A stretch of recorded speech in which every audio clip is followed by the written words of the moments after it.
Hi, everybody. Tuning in right now to our Meet the Creators series, and today we'll be interviewing Josh Stroud of Conscious Cultivators. I'm going to be just talking with Josh about the Conscious Cultivators nursery, what kinds of cool cultivars they have going on there. And in a short bit, my sorry, one sec.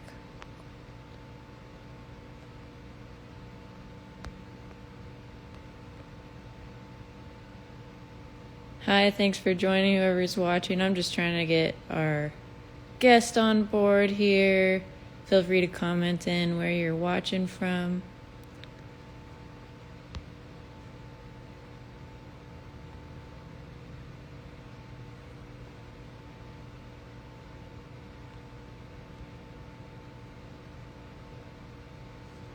I see Rare Breed. Humboldt. Awesome. We'll be back in Humboldt next week. Spend a lot of time up here in Eugene, Oregon.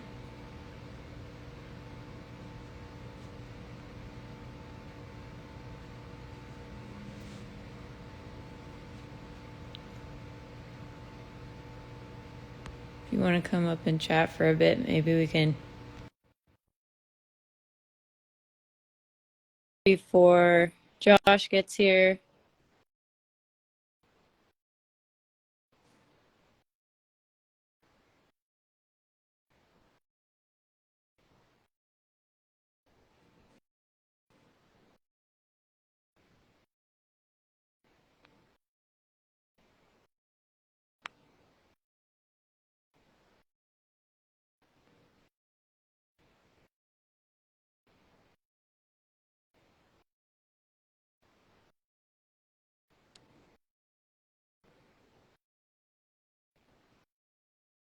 See if I can add Conscious Cultivators.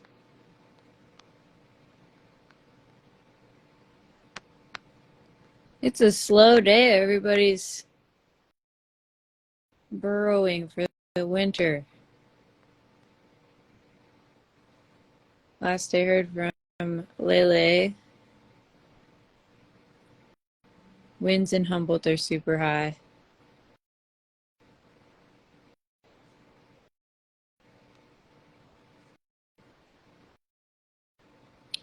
Hi, Ill Brothers. If you want, you can comment and just share where you're tuning in from, or any new cultivars you think are awesome.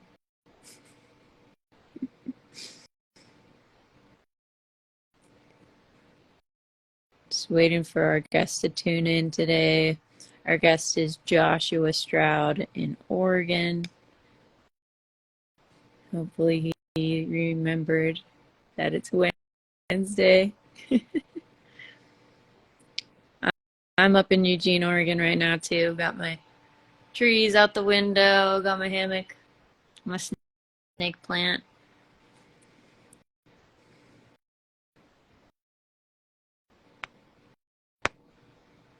Lele, all right, we'll bring Lele up to the stage.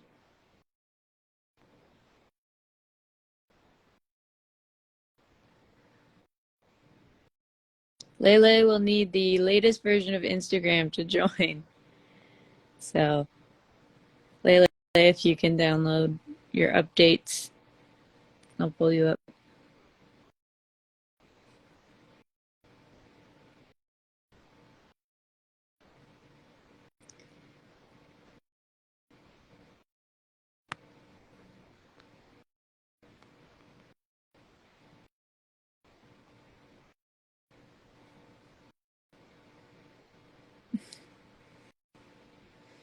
Hope everybody's doing well out there, staying safe.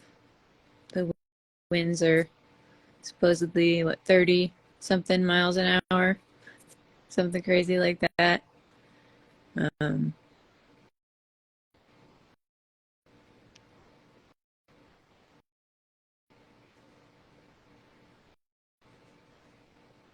anybody's got storm stories, drop them in the comments.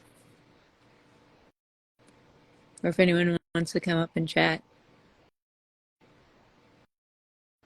come say hi.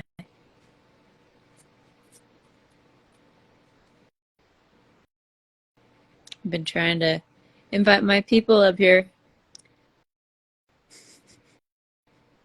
I'm not super good at filling space with words.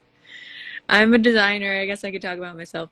So the reason I'm like working with Canopy Ride and where it all started was back in 2021. I was working for a live resin company in Humboldt called Bear Humboldt, and they specialize in live resin products. They make ceramic cartridges with BHO extraction and CO2. And let's see if we can get Lele up here with Humboldt Great Legacy Project.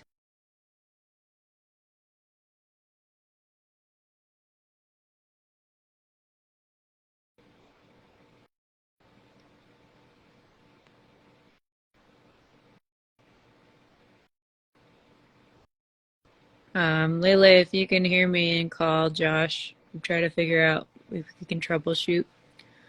Where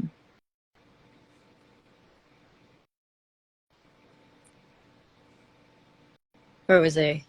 So I was working for Bear Humboldt, and I was helping them brand manage for Ursa extracts, and I helped them make a terpene vault, high sensei growth, and just kind of filling space while I wait for guests.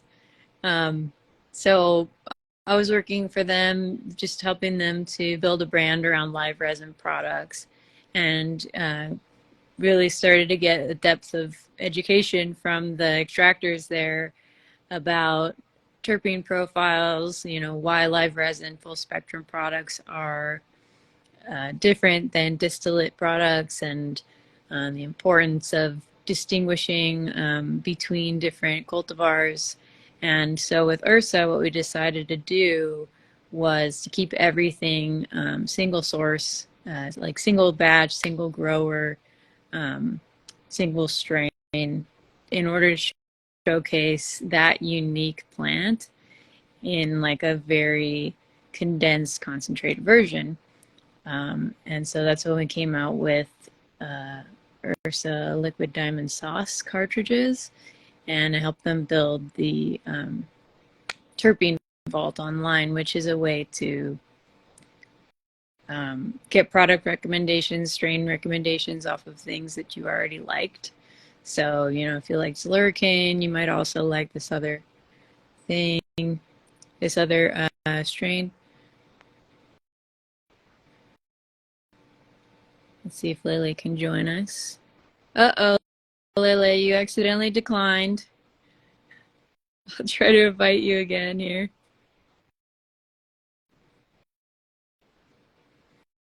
So the terpene vault is an attempt to be able to tell people, if you liked this cultivar with this terpene profile, you might also like this other one, and that will hopefully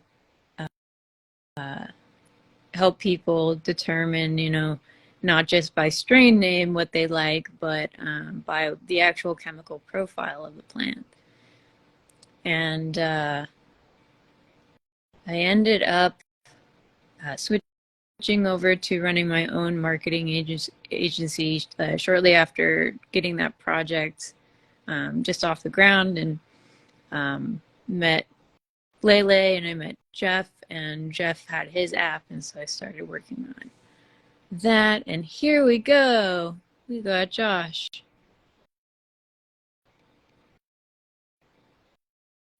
Let's see if we can bring Josh up to the stage, and I hope Angela's there too. Hey! Hi, Josh. Hey, what's up? How you doing? How's it going? I'm in Eugene. Oh, that's great. Yes, that's why it's all gray and wet looking out there, huh? Yeah, I'm Well, having to. apparently Humboldt's got really intense high winds right now. Yeah, you might be. There. I think the roads are probably a little sketchy going that way. So yeah, use caution on those back roads. But yeah, it actually subsided a little bit here, but it was a little noisy in our shop from the rain parading on the roof. So I'm just sitting out in the car right now to. In the studio. Oh, nice. Yeah, I'm gonna actually roll some up. I drove down the road a little bit, so I didn't have to be smoking at my facility. Trying What to you keep on smoking the up and today? up. Um, Actually, I'm rolling up some of the Farmer's Fave orange blossom here. I Just a little knew bit. that's Oh, what you'd be I know Lele loves that. smoking. Yeah, the orange blossom is great for having a conversation. You know, getting that relief you like from cannabis, and then without getting you too out of it. We're all Nice. having long days. Lele's a little ahead of me there. Actually, Uh, I have a good friend Drew here with me right now. He's gonna sit along for the conversation. He likes to. He's one of those breeders that's still in the underground aspect of it all. Where I don't think he's really gonna want to be on camera, but this guy's putting in a lot of work. Just doing a little shout out for him. But actually, we're gonna do a little hi. Hey, what's up? There's Drew. We call him Bob Dole in these Hey, parts. Oh, I Drew. just gave away his alias. Hi. I think we met Yeah. So. Drew when we were out there. Oh yeah, you did. Yeah, he was helping Yep. us right at the beginning of harvest, and we're still just wrapping up things now. We're more just sorting our strains and stuff that we got bucked down and deciding what should go into market. What's gonna, maybe sit and rest for a little bit because it might not be up to all those things that the consumers are wanting at the moment. It seems to be fluctuating a lot quicker, a lot more, highs and lows with meaning with the prices and also what the consumer feels they want or sometimes thinks they want. Sometimes people out there, you're hearing about strains that you think you want it, but ask some OG Well, if that's you really want it. well. I think one of the things that we could talk about today, Josh, to give value to the folks that are tuning in and stuff. First of all, hi everybody. Thanks, Kelsey. Sorry, I don't know why I have Yeah, such a thank you, hard Kelsey. time getting in. Yeah. Me too. Um, I just popped on, so it was I couldn't find it for a minute, but we're all kind of out in the boonies. We don't get the and same we're kind of all learning all update. this technology. There you go. Yeah, that's like me every day at the farm. At the end of the day now, because we're a licensed farm, it's now I got paperwork. I got like a desk job at the end of the day to calculate all the bucking down we did, or what strain we touched, or which one moved here to some other room. All the stuff we really kind of take for granted in the medical and legacy days where we could just move freely, even though the laws kept us from it. We could really move a lot more freely now. uh, it's just a lot more precision in small details. I'd say 50% of them we don't need info on those details, but the rule makers, committee makers aren't really following that yet. So hopefully that'll change. Something's got to change because it sure isn't working the way it is, at least not in California. And I know you guys in Oregon are struggling, but we definitely need some changes. Yeah. But What I'm struggling with is, because you said that one of the changes I'd really like to see make, and anyone listening or sees this, hit up your regulators about the amount of plastic waste we have from the containers coming out of dispensaries to, I should show you guys maybe at the end of this call, or I'll post a picture at some point, the amount of plastic waste from these tags of tagging our plants. I think you guys both seen that when you came to visit the farm. It just, it's something it's a kind of waste I've never created from growing good ganja for people all these years. We do everything from recycle our pots, or even just put stuff in the ground. So we don't need pots. We don't need plastic this, plastic that. We're not trellising. And then all of a sudden we got just piles of these non-reusable tags. So, anyways, I just had to put that out there. It's pet peeve of mine. I'm sure a lot of other people growing in the industry see the amount of waste that's completely unnecessary. So hopefully we can get past that someday. Well, it kind of goes against everything that this whole culture was built on. That's right? true. My parents came up in here to get away from the waste and to live with nature and to build within That's those right. rules, not become givers, not takers, right? Yeah. And some, I won't say all, because we're a part of the industry now, but that Yeah. we have extraction industries in the world that we really all need to work hard to make this not an extractive industry. Yeah. For sure. So Josh, I got on late. I heard Kelsey talking a little bit about her stuff. We really wanted to make space because we have some amazing creators in Canopy Right, breeders, farmers, plant musicians. And what we found through this process is that, there's other way, there's kind of a new idea that a lot of people, not everyone really understands. And what do we laugh at? Bob Dole over here. I'm listening to you. I swear. I swear. I'm sorry. He's ad-libbing, but it's not about your commentary. No, it's about my hair. He wanted to do his hair before he got on. I just put him on blast. So did I. He's looking pretty now. I'll show you guys him in a minute. But he's really a legend in the whole game, and he's someone that we really want to. He's my good friend Andrew here is a good friend. Good person that we want, a good candidate for something like Canopy Right. Someone that's put in the work for so many years, with little to zero gratitude coming back from his community of farmers and especially the consumers out there, where he's still not fully feeling all this extra regulation is worthwhile and things like that, but something like Canopy Right helps protect even people like him that want to stay off the radar. And anyways, I just wanted to put that out there. I didn't mean to. I derailed your comment. No, I'm you sorry. didn't. It is 4:17 in the afternoon. You're gonna all my conversations. We're working on it. Yeah. We're working on it. All right, we'll try to stay on point here. Yeah, it's been a long day, but here we are. But you bring up a really good point, and a lot of people up here in our community in the Emerald say, "Oh, you want our genetics, Lele? What are you doing?" And it's like, no.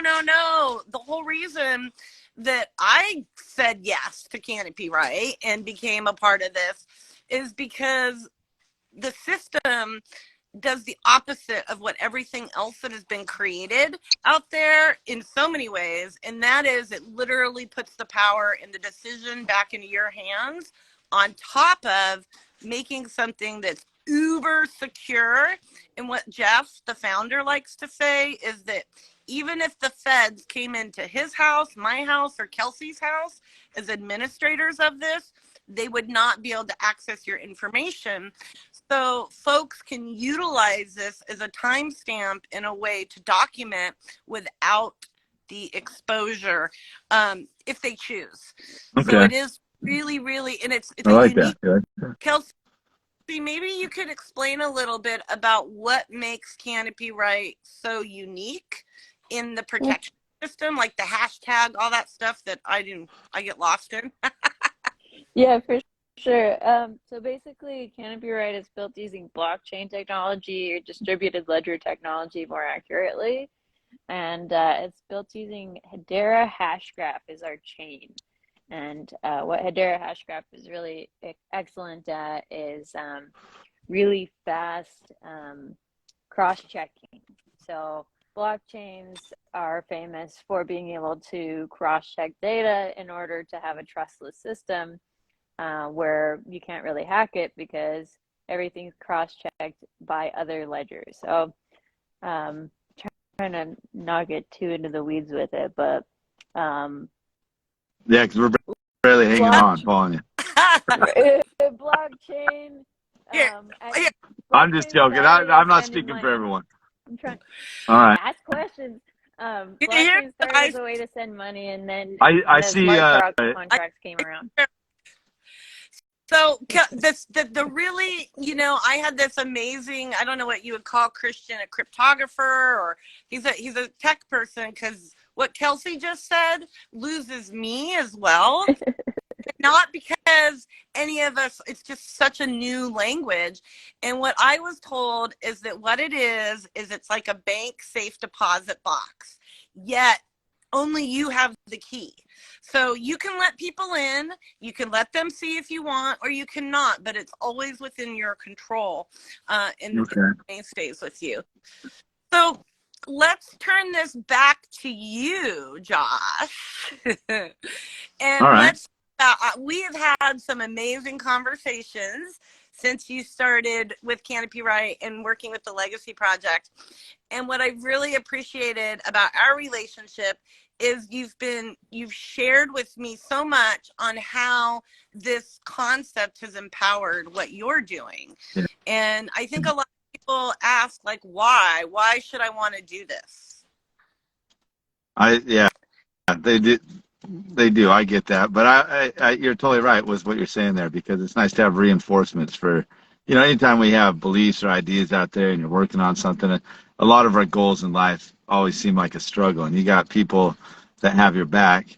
Like I seen our another fellow breeder and a good partner of mine that helps us grow a crop this year. Farron jumped on here.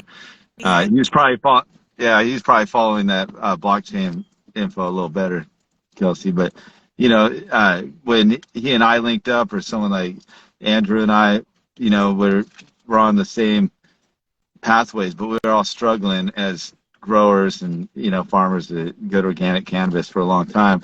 We're it's just overwhelming, especially with market trends and stuff. You work for 3 to 4 months on your indoor, or half a year on your outdoor, working to have the best product out there, getting it to the people, because everyone loved it last year. Everything, by the time you get it done, everyone's like, hey, we only smoke haze now. And you're like, 2 years ago you guys all told me you didn't like haze.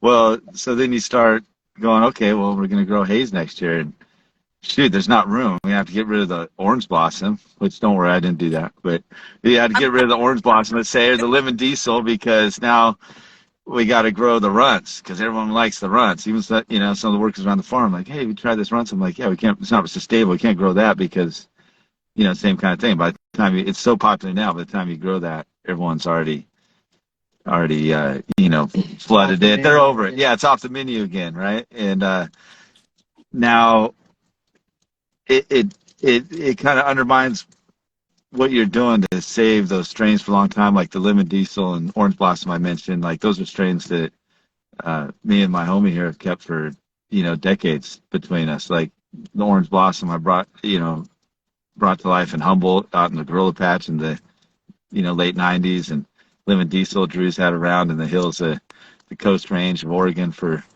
20 years at least. And both those strains have faded in and out of popularity. I'd say even the orange blossom's not really popular right now, but give it a couple of years, they'll be back on track. I call it the farmer's favorite, not only because the way I like to smoke it, but it makes these nice pounds that they like it.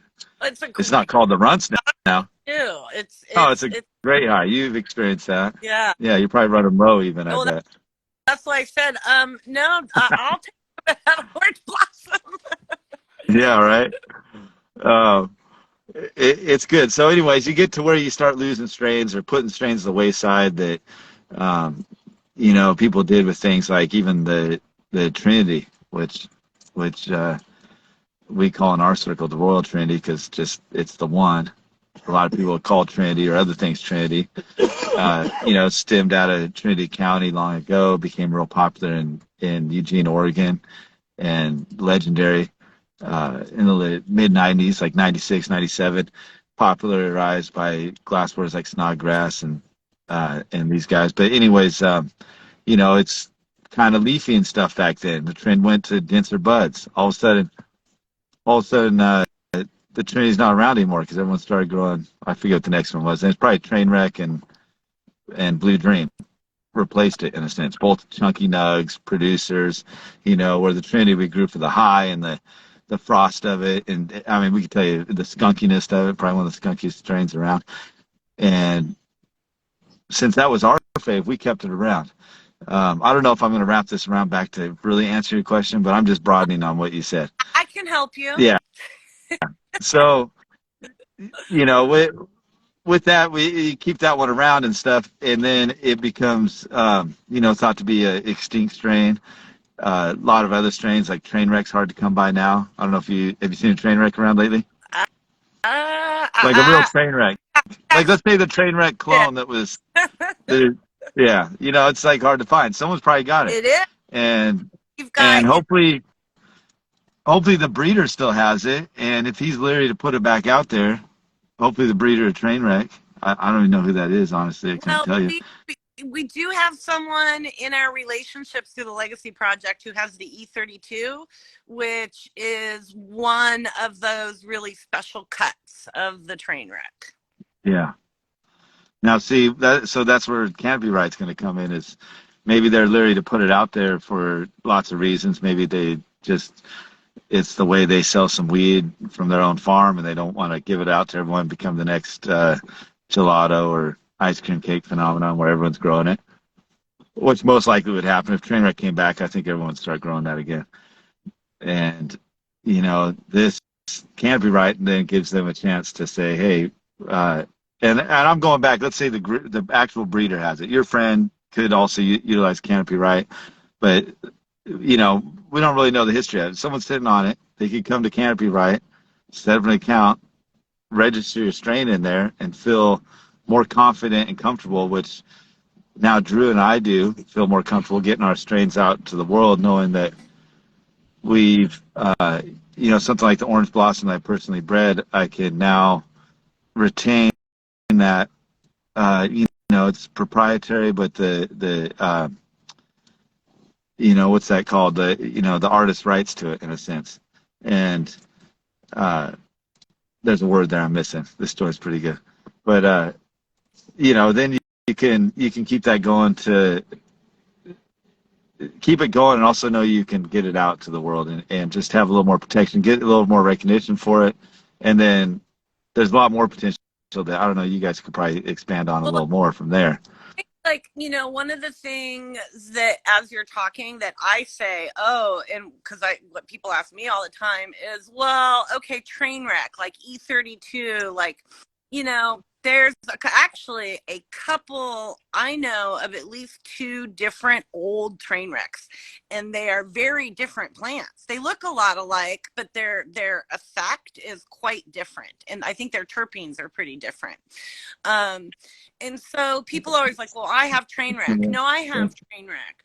What, and I know you've had some of those questions. What is it that you're finding matters to add value to your plant, that is more than the name? I think there's a lot of different pieces that you've put together because there's multiple trinities, right? Well, what makes your trinity the history, but that can't be authenticated, right? What else makes not easily you have something special and unique? Like with other things, or what are you asking me a question? You're finding like the intellectual property was the word I was looking for, or the phrase I was looking for before, like an artist, right? So I know there's a lot of breeders that follow all our pages, and to those breeders out there that could potentially see this, it's a way for you to get the credit and also the the just dues and the protection, so that some corporate cannabis company doesn't come along and capitalize on your strain without even giving you a shout out. A lot of times breeders don't even get shout outs, so it's really unglorified thing for a while now. Most of the history of, there's only a handful of breeders in cannabis that even got a well-known name in the last 30 years, let's say. And if you can, really just lock it in with Canopy Right, then you have this opportunity to get it out there, have, there's ways we can have contracts with this. I don't want to go into detail about that right now, but So, Josh, you how know, do you it gives showcase? you, it can give you royalties and stuff, like a musician or someone that put out their music or an artist that puts out their, you know, their original artwork. You got to get your credit and your just dues. That's where it really empowered me. So I feel like, you know, there's many times we've all been railroaded, and someone else, you know, I've had a lot of breeders and seed companies even take my genetics and go out and start companies, and not even a, hey, thanks Josh for the seed or anything. You know, just go make money. And not that I need any part of what they're doing, but that's where we're not able to authenticate back because there's not that like chain of custody, that time stamp that now we can do, you know. Anyways, I know Lab, there's something on your mind. Yeah. aligning your history and your labs and your grow, the way you grow, your soil reports, your microclimate reports, all of that. So Farrell just brought up the juicy fruit. I Oh would yeah. love, and most of the people watching would love to talk story about some of the things that you've put into Canopy, right? And what is the history about them, and why do you think that they should be protected? I won't call any particular ones out. I'll let you do that. Okay. Well, yeah, like you know, the juicy fruit one, for one that Farrell just mentioned here. He says, yeah, just got amazing feedback on the juicy fruit. Easiest variety to trim at the farm. Farmer says it's phenomenal, and it is. It's truly it's the old Afghani or Afghani one that we had in Humboldt back in the day. A lot of people in Whitethorn and Whale Gulch, Honeydew had this Afghani genetics. I personally crossed some of mine with the pink Burmese variety. It came from a good friend and mentor of mine, Tim Day, who actually might be on here too. But and then crossed that with some Mazzari hash plant that came from Nancy Ochoa. She's another person watching this, and basically getting it from these what at the time even were old timers. Sorry guys, but you know, old timers that were teaching me as a youth, just a teenager, about the importance of genetics and how that strain they were growing was working so well in their little microclimate at Humboldt. Started breeding those together. Over the years, I brought things in like Kim Dog 91, crossed it with that Mazzari, got a hash plant that has been steady on the farm for a long time. A lot of my other grower buddies all up and down the West Coast have done a lot of breeding with it and experimenting at times and just, you know, busting out of their grows and their outdoor gardens. I like to do throwback things and throw back in like the old purple kush that I kept around from Whitethorn area. The 98 purple kush, crossed that into the hash dog. Here we got this purple hash dog, which is a great strain that I put into Canopy Right. Pretty stoked about that one. Been getting DNA sequencing through Lele's helped me source that and really get so much more data and really pinpoint my breeding. But you know, that and the labs that we got now, you know, testing our terpenes, our THC scores really helped with the breeding. I've tried not to follow the trend of going for high THC scores, although we still, you know, get product of that coming out at times. You know, so all these strains I've added into Canopy Right, and it gives me a little peace of mind at night, you know, keeping those strains, a lot of them clone only for, you know, a couple decades. It just started out as, you know, a passion or a hobby, young, enthusiastic grower, and realizing I got pretty bummed when I lost a couple strains those first couple years. I'm like, you know, oh, what do you mean they don't come back exactly as seed? You know, I had to find out the hard way. And so I started keeping clone onlys, but also breeding inbred lines of those strains. And it, you know, just so many things came out of that. I mean, there's a lot of things I'd like to talk about. The purple hash dog, and Let's should I talk mention about. that? What's Yeah, we should, yes. and that's So there, is. yeah, with the genetic testing of that, the DNA sequencing, the company that did that was also sequencing the hop latent viroid, and they got back to me and were like, "Hey, this is an extremely rare strain. It's not matching up to any of the other things on our, you know, on our radar right here." But the most exciting thing is there's a certain a cog in What is there. I'm not exactly sure. COG7. COG7. Yeah, and that's basically, they're finding that it's either resistant to or possibly immune to the hop latent viroid, and making it one of the only clone-only strains. There's been a couple other tested like that, but not kept phenos. And luckily this one we kept. It's a phenomenal look to it. Purple buds, purple calyxes, and dark green leaves. So it's one of those Beautiful purple changers without getting, it's without the cold or the stress or anything. I know that's arguable amongst breeders. A lot of people think that's like a side effect of sickness or something, but this strain just is purple, and basically, yeah, it looks good that it's not susceptible to this thing ravaging people's gardens and going, and I hear decimating things in Massachusetts. So the fact we got that data on that, in your window. yeah, we had another farmer pull up. So here's Gary, way old timer. Oh, he tried to duck away. Hi. This is someone you hardly ever see. This guy is growing weed in the 70s when most of us were just thinking about it. But anyways, that's Pops right there, everybody. Hey.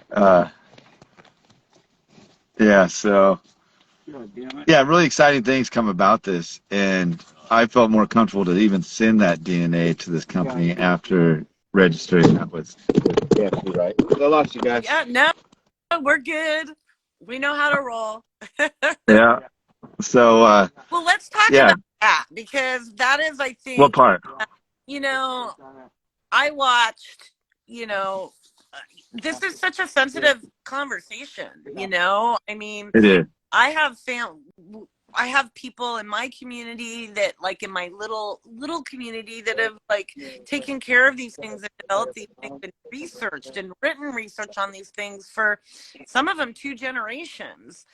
And see, I smoked too much weed and I'm too I know, me too. It's all right. Let's just take it easy. We can always revisit these conversations. These guys are rolling fatties right next to me, so it's hard to.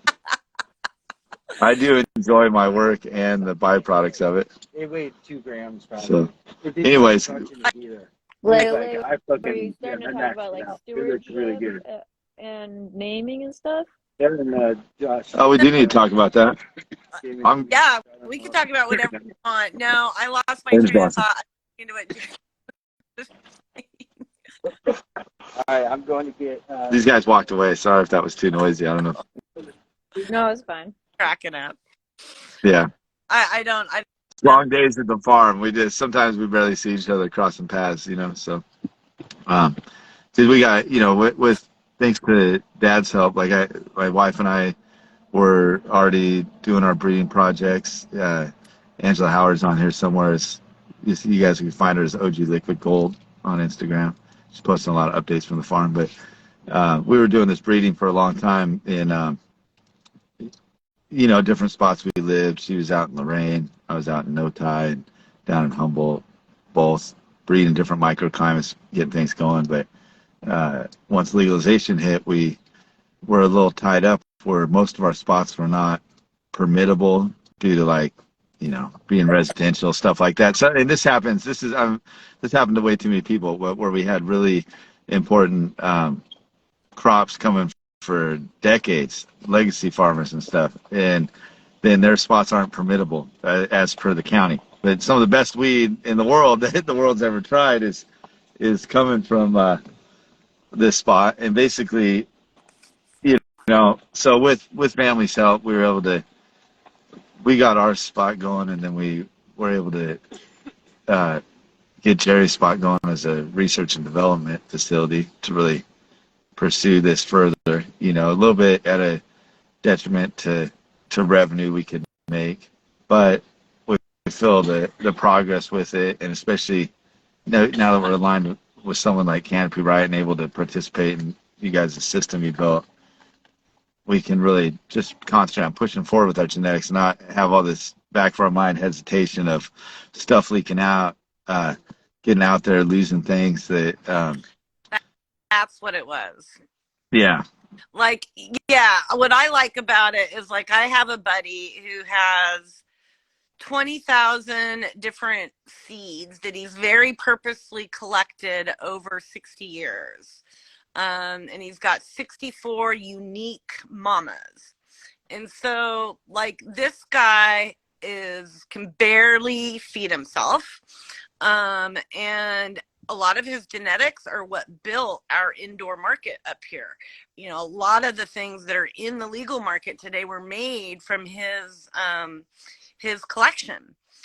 And so he has moved his collection in storage units because he's gotten robbed, and he's terrified to let anything go. But now that we have this, he's like, oh, okay, now I can play, you know, because there's some accountability around that. You know, it's a big step to that level, to accountability around it, which I hope will allow us to see more of the amazing medicines that people have created over the years. I'm saying there's too much stuff hidden out there that we don't know about. Like I said, I'm sure that, you know, a lot of people think skunk's extinct too. I think the old skunk, we got a new skunk for you guys through a breeding project I've collaborated on with a few like really quality skunk loving farmers. But that old skunk's probably still out there somewhere, that old train wreck. So many strains that, you know, people still just have to be cautious. Like there's a hard market, hard market to navigate, and then, you know, that really, and that's where a lot of strains are going to, is people not being able to navigate the market. So you got to stop growing. You can't keep a clone growing if you're not growing. It's kind of stressful, but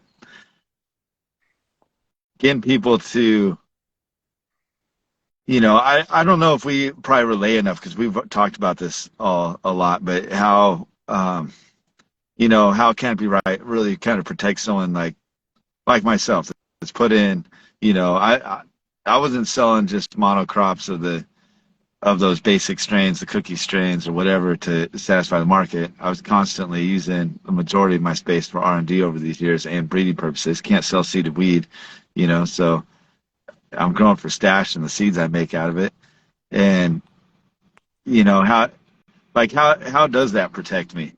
You know, maybe we should talk about that a little bit, because this is a conversation about Canopy Right, and I feel we understand a lot more. I've seen some people pop on that I know that I'd love to get on to Canopy Right. Like, shout out to Oregon Dreams. They grow some just chronic weed in the soil here in Oregon, like we do, and so like a lot of the seeds and breeds I develop are, you know, work well in their scenario, because, you know, it was developed the same way. I grow mine outdoor in the sun, you know, my seeds in the sunlight, so it just works better. But, you know, how am I protected?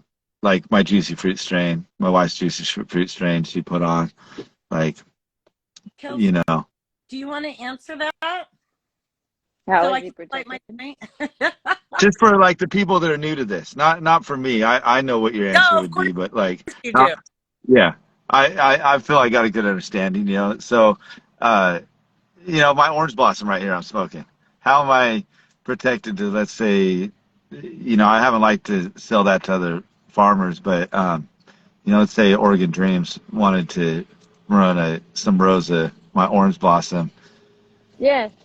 So how it works is Josh has created a registration on Canopy Right, taken some leaves of the plant, and you say Oregon Dreams is our potential contract person. So they would go on to Canopy Right and find the cultivar that is listed under your username and say make offer, and they'd make the offer for the contract they want with you, whether it's one-time contract or a royalty-based contract. We can get into that later. But once you accept their offer, you can go back and forth and negotiate pricing, terms, write any special terms that you want. And once the contract is accepted, you're now in a legally binding cultivar licensing contract. And if down the line it's found that someone has broken the contract, you can use the leaf sample that you had kept in a freezer in a bag to prove a genetic match between the cultivar in question. Yeah.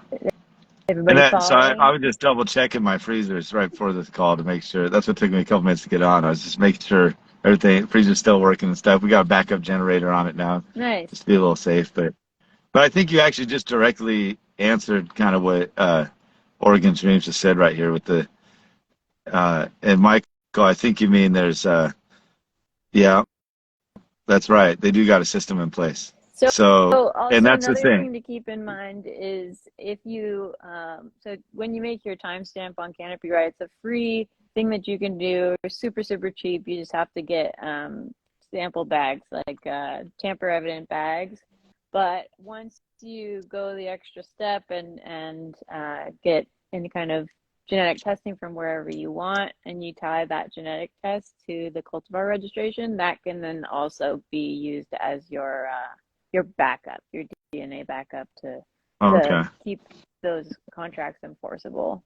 But that is an expensive step, and it's a step that we've kind of, I wouldn't say eliminated, but we've made a cheaper option for people to be able to So protect their Michael, we're IP. trying, in a sense, trying to get ahead of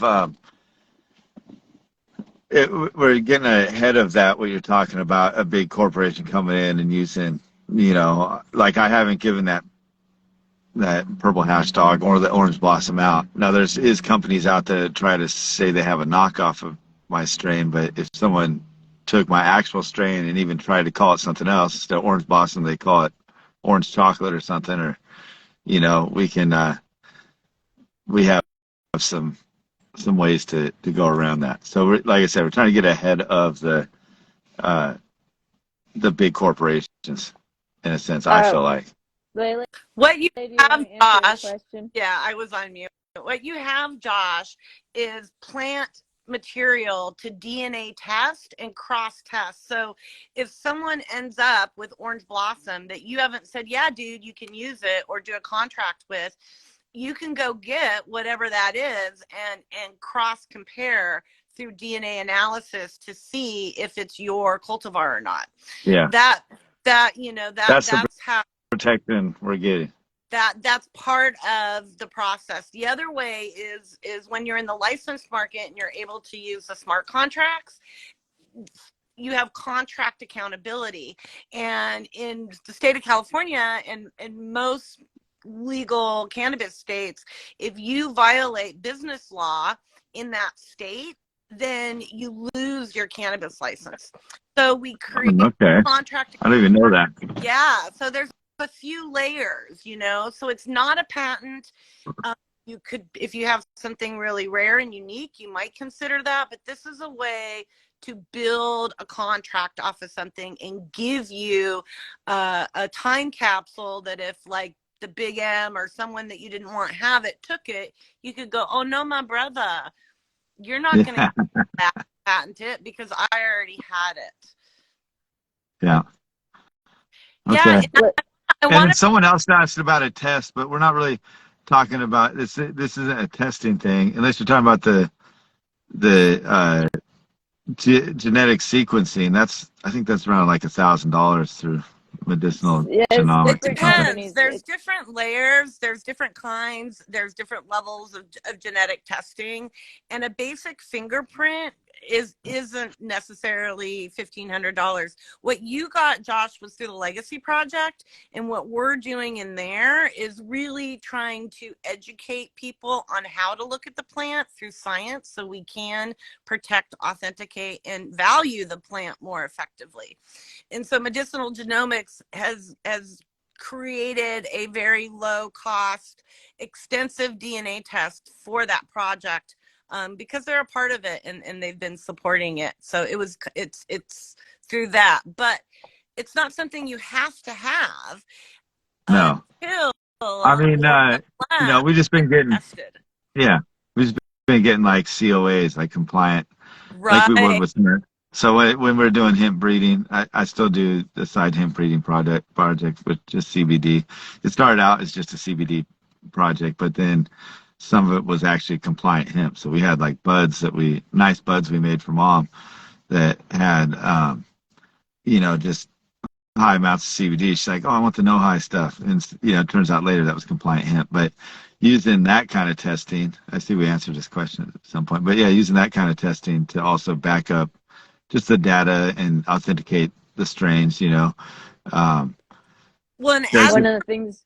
yeah, I've always been a smell breeder. Right now, we're breaking the lab's records on terpene tests. We're getting like 7 to 10% terpenes on our flower, which nice. it was so high on their charts. They wanted to they went back and recalibrated all their equipment just to make sure there wasn't a malfunction going on, which I thought was kind of cool. That happened.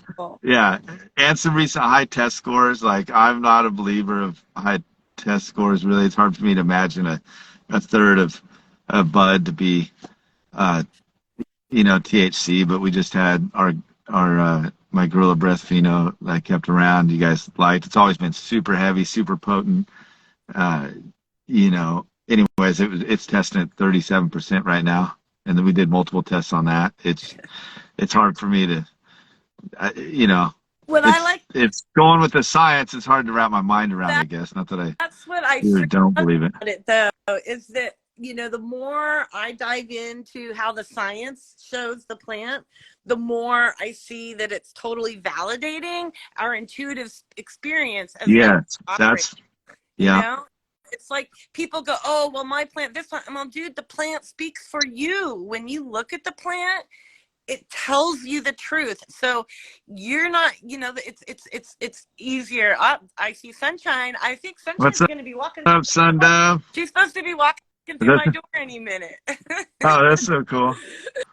Hey, I'm going to see you at Sierra Nevada this year, I hope. I'm pretty sure. Yeah, Carrie and I are going to go. We're waiting for the tickets to get on sale. Oh, yeah, there's my buddy Evan Reach, Good Dog Farms. He grows some chronic, just amazing weed in the ground in southern Humboldt. He's down in outside of Cave Junction. But man, if you guys ever see some Good Dog Farm stuff on the shelf, that's quality. Because southern Humboldt has a lot of the same climate southern Oregon has a lot of the same climate as Humboldt, Mindo area, and so you just get some real powerhouse good weed out of there. I only good weed on both trips. It really, there is a lot of talent going on up in those hills. Yeah, Reach's been keeping it strong. He's another person. He's like me, figures out ways to navigate the market by, growing his weed like the old ways, simpler, more efficient.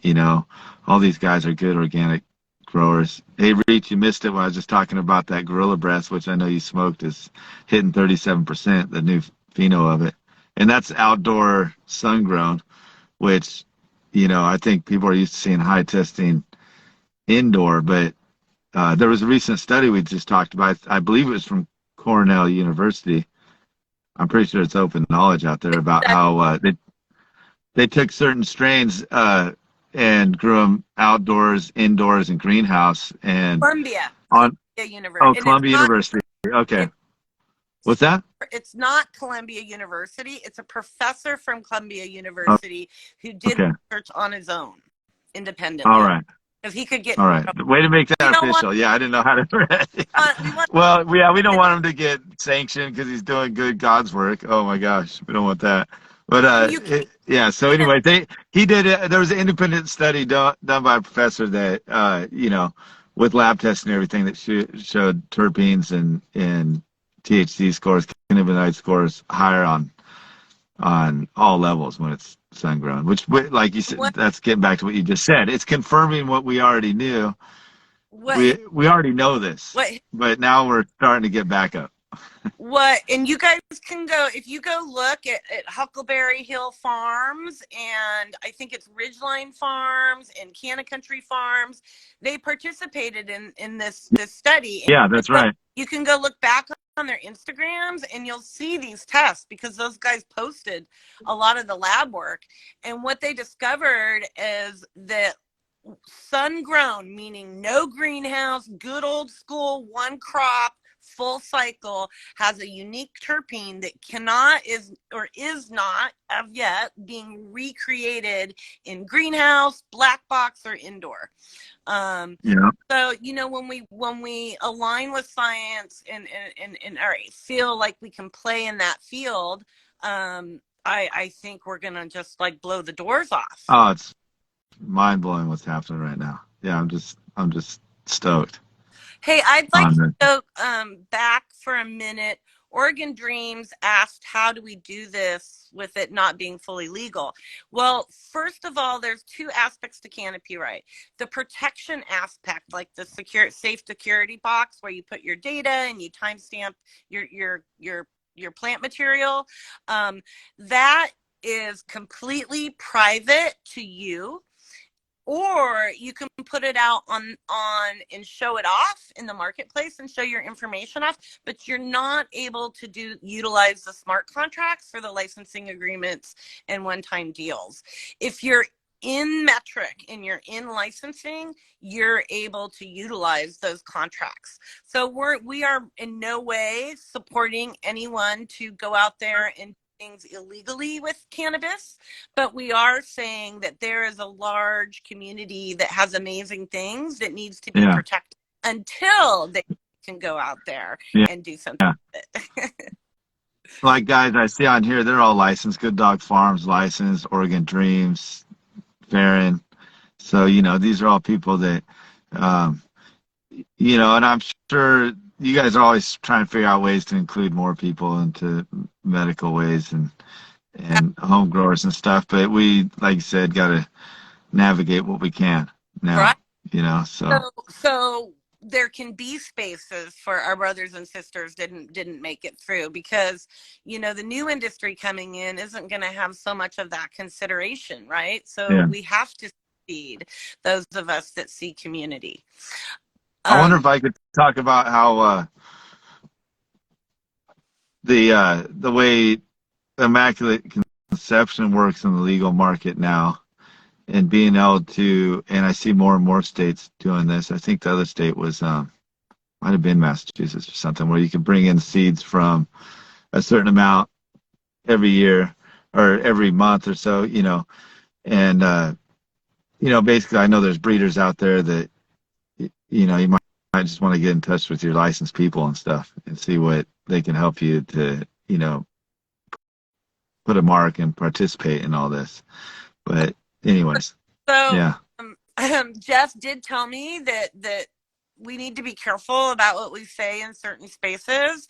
And this is, what he said is that streaming. That's why I was careful about what I was saying. But yeah, I'm just saying there's always options for you out there, people. No, so just, I want to share what taught me with everyone else is that streaming is not yet, they haven't figured out how to capture that.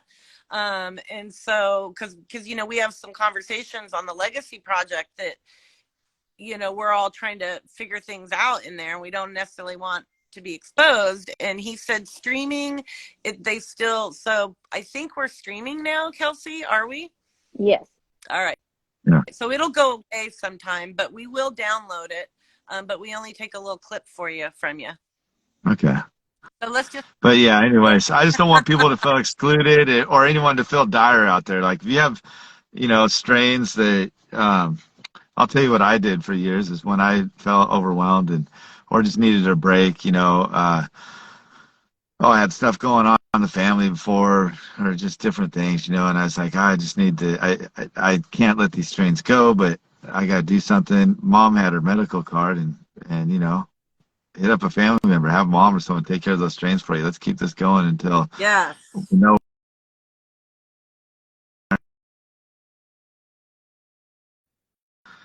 trash it. Hopefully no one does that. It's real important to me. And also people need to have a little more self-value in their good weed they grow, like especially any organic farmers. Like it's the thing, inflation's going on, you're all seeing this. Organic groceries are through the roof. Your organic cannabis should be through the roof too. If people don't like it, they're going to catch on soon enough. I mean, there's big pushes in some of these new legal states to really push for the organic cannabis. So don't don't lose hope. Don't think cutting corners by, pumping a bunch of chemical fertilizers in your stuff or, is going to help. Uh, I recommend going with some strains like someone like I or someone else on Canopy Right has put in the efforts to sort out for you on what's going to produce, what doesn't need to be sprayed. We only, because we're in the legal tested market, we only planted strains that I know are resistant to things like PM and bugs and stuff. So I didn't have to spray anything. We want to be able to put out that good stuff. So anyone doing that, have some self-respect, self-worth. I'm adjusting all my prices to inflation right now and getting 3 to 4 times what the market was last year. So just everyone kind of, keep focused on what you're doing right, but don't feel so pushed down. I know it's tough out there in the whole California market and everything, but there's, the ones with self-respect will float to the top. So I want you guys just all know that. Josh, if you have more time, can we talk a little bit about that around Yeah. like how this system is actually not just helping you protect yourself, but it is kind of creating a different way to sell your plant than the old way, like through the terpene profiles, through knowing what's in there. Well, what's up, First Lady?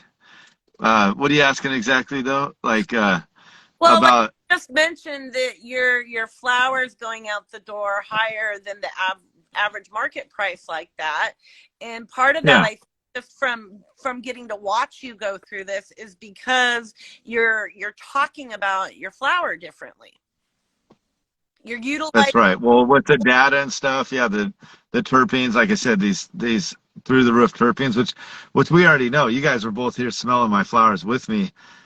You knew from your nose that it had a stronger smell, like different ones from the other or different things. So now that these test scores are coming back, and a big part of it is that I'm more comfortable to let my strains go out of my sight. And it used to only just go to medical patients always, because they just need it for medicine and not,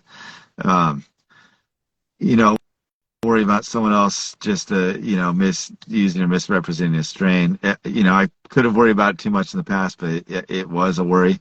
And now I'm protected with Canopy Right. I'm putting it into lab testing, sending genetic material, and have more info. I feel more confident about what I'm saying. And like I said, I can't say enough. We already were breeding with our nose all these years. Yep. And when Angela was creating her strains down in Lorraine and stuff, which, she didn't even consider it creating strains when she was doing it. She was just breeding her, stinkiest male to her favorite female plants. I mean, that's what breeding is.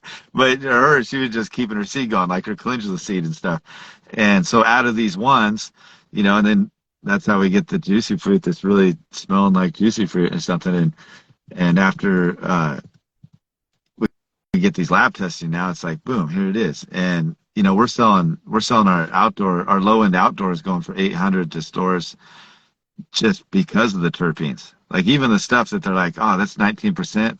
They open the bag and it's like the old days, like, oh, so I think that's kind of what you're wanting me to talk about. But I mean, I could talk about terpenes and good bud for all day long. I got all the time for that. My crew walked off already. They're gone. Right. How that information together and working with from it's helping you.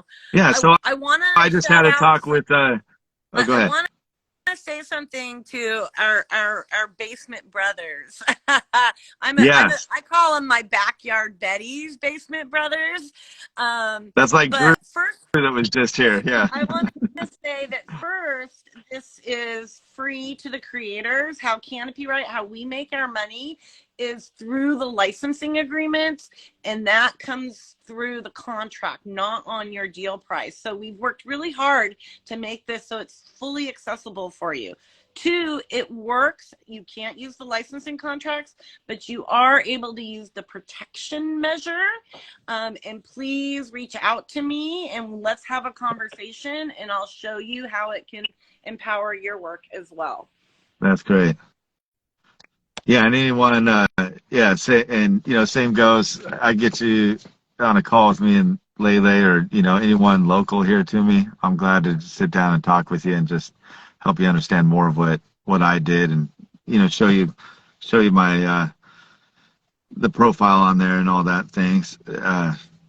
But, right now, so I just had a meeting earlier today with the, Ricky Williams with the Heisman and, the Heisman brand. And they're wanting to, license a couple of my strains, just particularly for their rosin hash productions. We did some testing on it. He's got a new company here in Oregon, luckily kind of close to our farm, and just trying to get, he wants to bring the highest quality, like all the processors doing, but he wants to bring it at a price to the people. So he's even taken less of a cut on his end just to make it work. Oh my You God. got sun dub or what? Hold on. Hey, what's up? Good to see you. Long time. Has been a while. I don't know if you saw what I said earlier. Hopefully, I guess we'll be seeing you at Sierra Nevada soon, huh? Yeah. Yeah. I'm so stoked. I can't wait to burn some of your herb after all this talk. Oh, yeah. Hey, same goes. You always got that good stuff. You're doing that. Hey, how you doing? Good to see you, too. You still got that dry farming going. I so much appreciate the way you do it. I've been doing it because I was talking earlier about doing it the simple way that, we kind of started with, right? I learned a lot of the same things as you down there in Southern Humboldt, the keep it simple method. But yeah, I love what you do though. I appreciate it. We're definitely matching when I see you. Nice. Oh, yeah. It's going to be fun. I'm like super excited about this. Well, I need to go, obviously. I've got company now. Yeah, okay. And we're at 5:07. But Josh, I wanted to say thank you so much for taking the time out and sharing, because I think you shared so a lot of people kind of get an idea, and whether they use canopy or not, new strategies around the plant. There's just more options, right? Yeah. Totally. And if anybody does want to use Canopy Right or find out more, you can reach out to me or to the Canopy Right IG, and I'll give you a call, shoot you an email, whatever it is you want. We're doing beta testing until January 30th. Kelsey's like, until January 30th. January 30th, we are going live to the world. Anyone who wishes to register as a home grower can go in and check it out. But if you want to be a part of the beta testing for the next few weeks and be a part of that launch, reach out now so we can get you guys in the system. I see First Lady. She's a part of Canopy Right. Yeah, nice. Yeah. Good to see you, sweetheart. Good to see you, Kelsey. Someone in Oregon's wondering where to get Josh's weed fresh. Oh, yeah. Thank you for that. Oh, yeah. You know what? We just did fresh drops all over, Eugene right now, up in Salem and Portland soon. But just hit up your favorite dispensary. Tell them to ask for Conscious Cultivators. We'll just deliver some down to you. And but you go to like Jamaica Joel's, 20 after 4, Sweet Tree Farms in Eugene. Hopefully you're around there. Yeah, and just ask us. Snugs is another one. Going Green. A lot of different spots. People are really liking it, and we got the fresh frozen rosin in there, and all these good, non-sprayed organic flowers. Just it's tasty. So yeah, best bet is to ask your favorite dispensary to ask for us, because we'll just get it close to you. It's easy these days. Thanks, Josh. I really appreciate you guys. Big time. We appreciate you so much, Josh. Thank you for having faith in this whole process and being such a great participator. You've really put the time in. You have some beautiful profiles in there, and we really, really appreciate your involvement. So thank you. All right. And cool. I like that. And on Friday, you guys, I believe it's Angela and Jared Panks from Southern Oregon. Love those guys. Yeah, we love great friends of ours. Yeah, they love growing that good organic sun grown too. So that's great. They do, and Angela has such a personal relationship with all of her plants. It's really beautiful. So we get to see their homegrown ORX on Instagram if you guys want to check them out before Friday. Nice. But I am out. Thank you. Oh, I see Angela. What's up, Angela? Lady and I need a road trip up in Cary. Yeah. Yeah. We'll get you on another time, Angela, because you got a lot to talk about too. Yeah, let's She's do. one of those. Is she ready? Yeah. Let's do one with just her and talk about her calendula projects and. It'd be good. Okay, we'll make it We're happen. calling you out, Angie. All right. Love you guys. All I right. appreciate you. Bye, Kelsey. Match some Thank respect. you. Bye.